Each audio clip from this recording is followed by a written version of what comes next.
Hi guys, आप देख रहे हैं संपूर्ण रामलीला मेरे चैनल वंडरलस्ट विद प्रकाश में। इस ब्लॉग में आप रामलीला के 8वें दिन का पहला भाग देखेंगे। सीता जी खोज का अभियान शुरू हो जाता है। वो लोग समुद्र तट के किनारे पहुंचते हैं, वहां पर शिवलिंग की स्थापना करते हैं और रावण को ब्राह्मण के रूप में बुलाते हैं। और उसके बाद देखिए रावण दरबार, जहां उसे पता चलता है कि श्री राम जी की सेना लंका में पहुंच चुकी है पुल बांध कर। और उसके बाद अंगद रावण संवाद का इंट्रोडक्शन। अभी देखिए अंगद की टुकड़ी, जिसमें हनुमान जी, जामन, नल, नील और कई वानर हैं, वो लोग सीता जी की खोज करके वापस श्री रामचंद्र जी के पास पहुंचते हैं।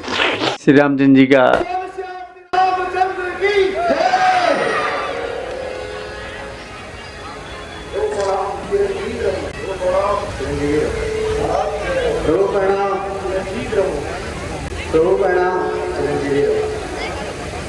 हे महावीर, तुम धन्य हो। कुशल से तो हो। राज सीता की कोई खबर मिली?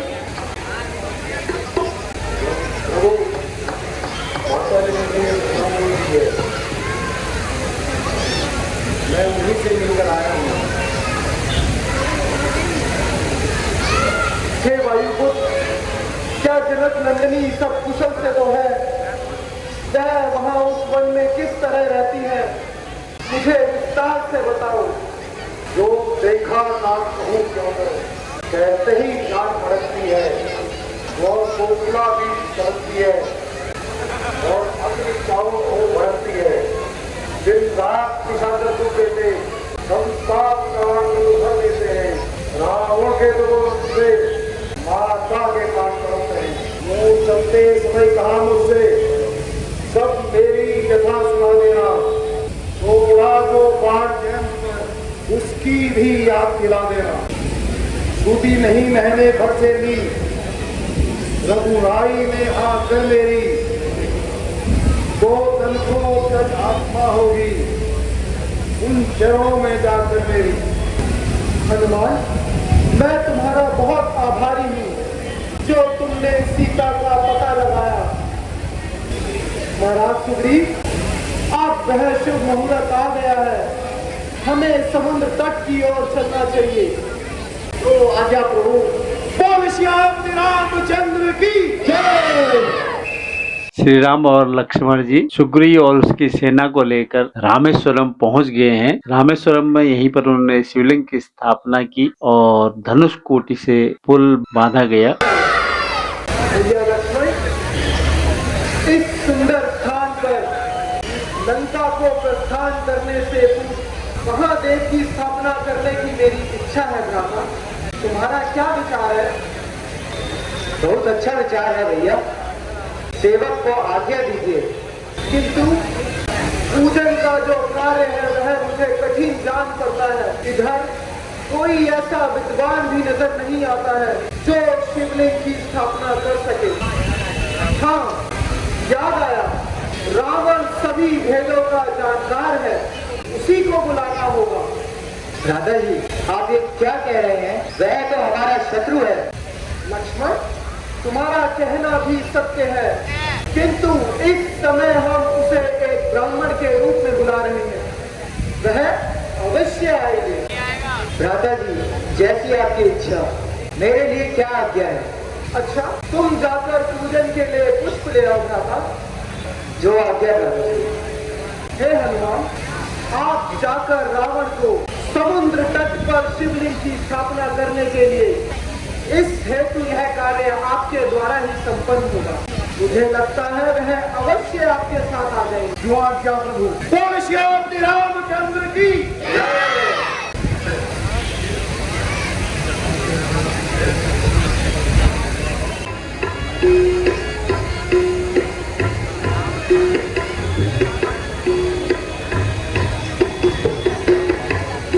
रामदेव का प्रणाम।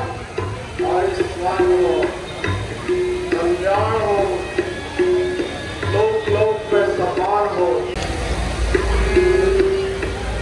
हे ब्राह्मण देवता, मैं यहाँ पर शिवलिंग की स्थापना करना चाहता हूँ। सिर्फ इसी हेतु हमने आपको बुलाया है। इसीलिए आप यहाँ पर शिवलिंग की स्थापना करवा दीजिए।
किस प्रकार यह बेड़ा पार हो सकती है, कोई उपाय तो बताइए हमें।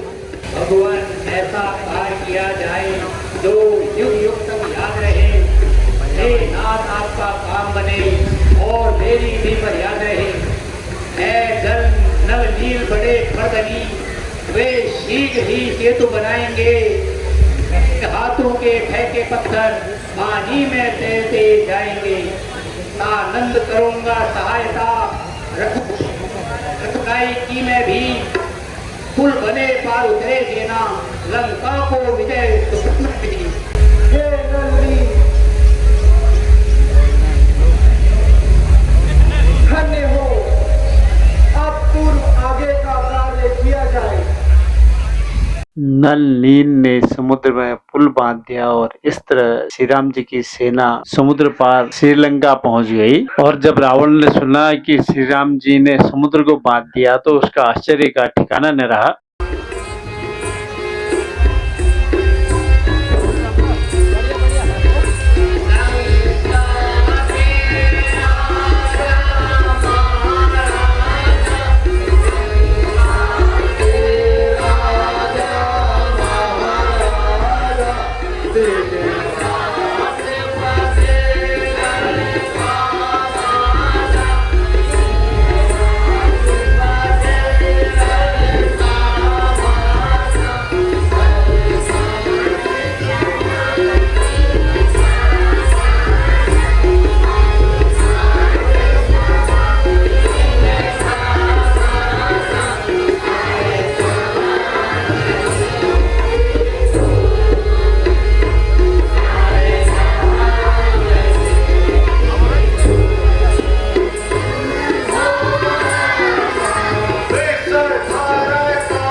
बोलो, तुम्हारी क्या राय है?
इन लकड़ी की तलवारों को किस लिए युद्ध में धार रहे हो?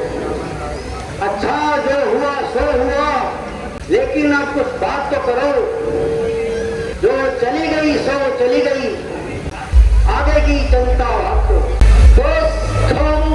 होगा भीषण। बोल श्याम रामचंद्र की।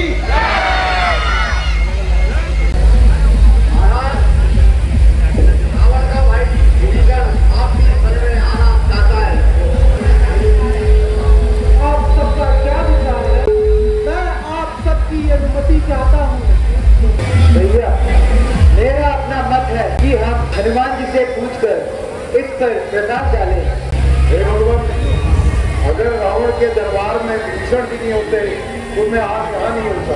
हे हनुमान, मेरे विचार से भीषण का मन पवित्र है। शांति आदि को हमारे उसमें शरण देना यह हमारा कर्तव्य है। तुम्हें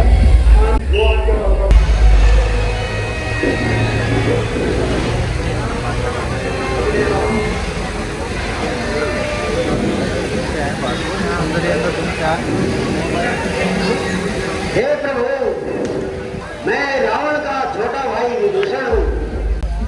मेरे लाख समझाने के बावजूद रावण नहीं माना और मुझे लाख मारकर घर से बाहर निकाल दिया। हे प्रभु, मुझे आपकी शरण, मैं आपकी शरण आया हूँ। हे कथा, तुम आज से हमारे मित्र हुए। तथा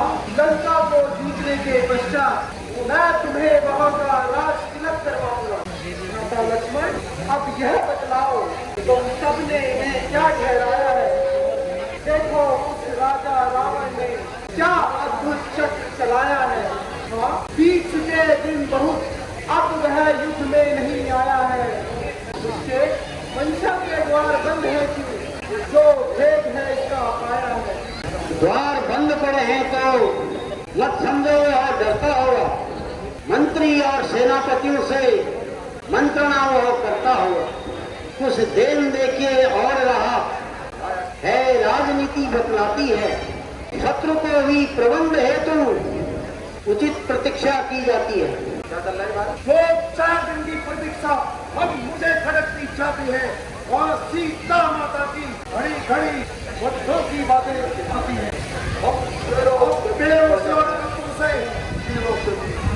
रावण का किला के पल भर में चार उखाड़ के लंका में प्रलय मचा देंगे। महाराज, मैं भी एक राय देता हूँ, रावण को किसी तरह समझाना चाहिए। फिर भी एक कुरीति है, हमें एक दूत भेजना चाहिए। हमें यह आभास है कि युवराज अंगद को दूत बनाकर भेजना चाहिए।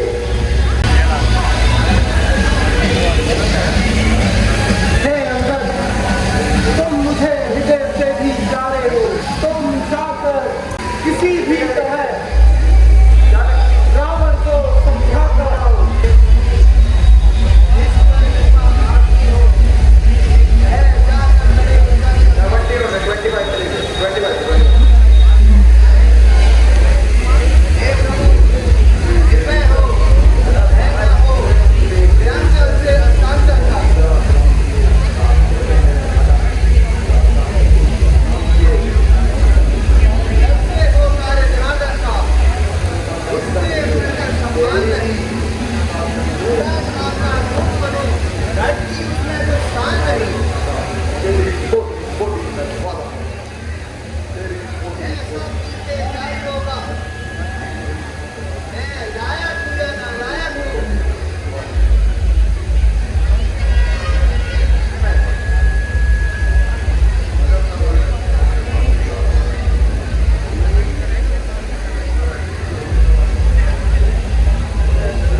सही कहते हो अंगद।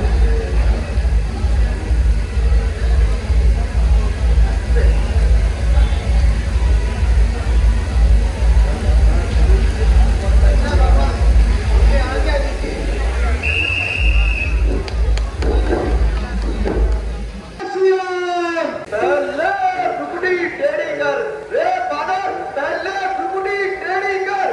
तूने इस तरह कलाम किए रास्ते से मेरे हले नहीं, जब तक बिना प्रणाम किए इस असभ्यता का दंड तुझे। रे बादल, इस असभ्यता का दंड तुझे अभी से चलाता हूँ। मैं राजकुमार हूँ लंका का, तेरी बॉडी बॉडी नचवाता हूँ। रे बादल, किस फूला है, करता हूँ अभी से जान तुझे। नालायक, रे नालायक बादल, मरने से पहले बतला दे अपना नामा निशान मुझे। हे विनय, मैं जिसका भेजा आया हूँ वह राजाओं के राजा है। जानता हो, सलाम करो। क्या तो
लंकेश्वर को ललकार गया, लंका में आग लगाकर अक्षय कुमार को मार गया।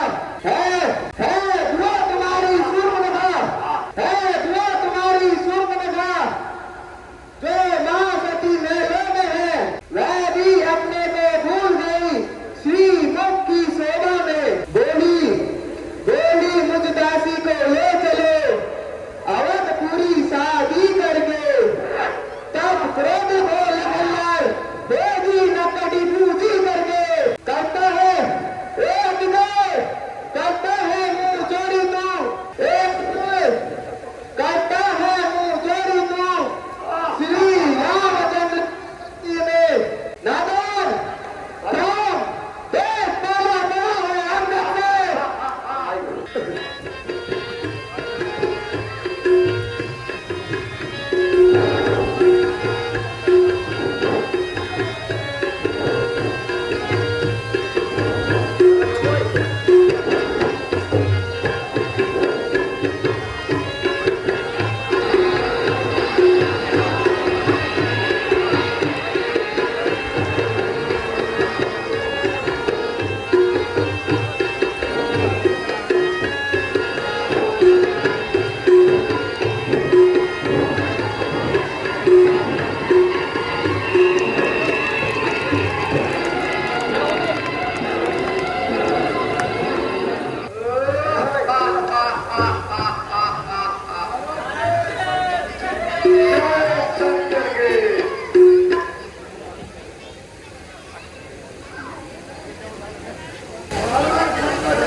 दरबार में उससे आने लोग हर सुकुमार बाप का है।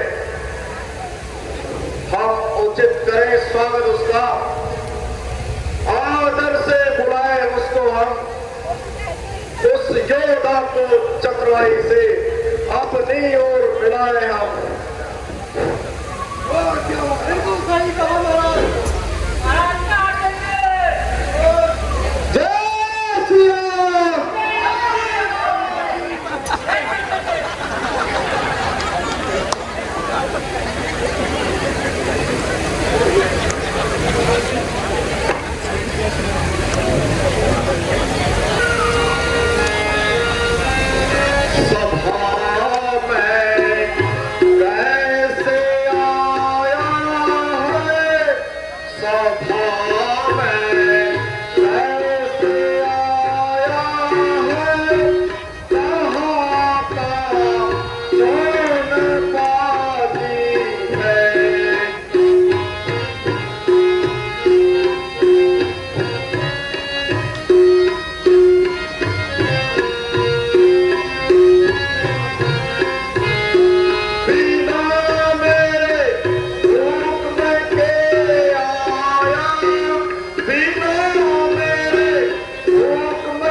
चले जीता होता मुझको तो किसे ने जी उठाया है।